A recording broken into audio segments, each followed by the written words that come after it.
Okay, super quick here. We're going to go in, we're going to learn how to graph just about anything on one of these Danfoss 880 controllers. So we're going to go, let's say you want to graph something from the condenser. So you go to the condenser, right, and typically you would go down to, let's say, discharge pressure right there, okay? And then you'd hit this menu button there, and you go to device history. You see that? 1, 2, hit down, hit OK, okay, device history, and then it's going to graph it, and you're going to be all happy and great. But let's say we're going to go back home, going to hit the home button. So let's say you're like, man, I want a sensor, I have no idea where it is, no idea where it's located, what do I do?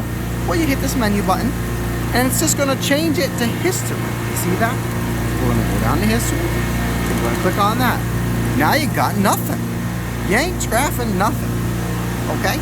So why would I do that? Because we're going to go to this select there.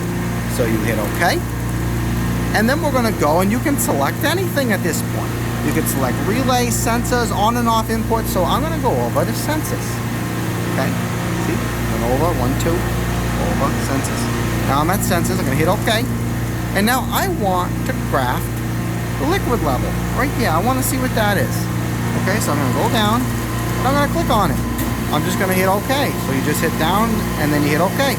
OK. And we're going to say, yes, I want to graph that. And then we're going to go back. And oh my goodness gracious, there it is. It appears. It's on there. What do you know? And if you want, you can graph other things on here too. Right? So you hit select. Okay? And I'm going to go to relays. Okay? Now I want to see, how this liquid pressure, liquid level corresponds to the split valve. Right? And I'm going to go down to that one again. So this time I went over to relays. I selected relays, hit OK. Then I went down, and now I'm at split valve, and I'm going to click OK. I'm going to hit yes, just like that, right?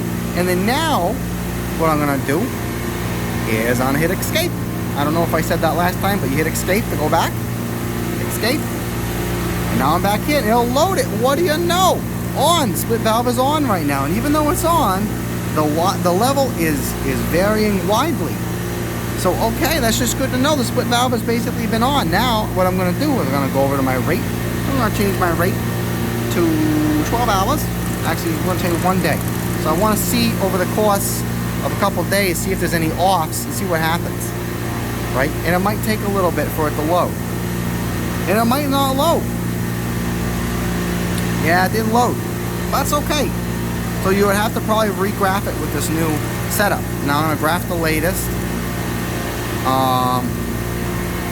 Maybe if I go into select and I go back, there we go. Now it loaded, okay? You see?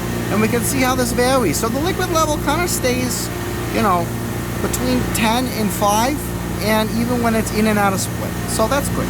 So anyway, that's how you graph anything in the Danfoss 880 controller.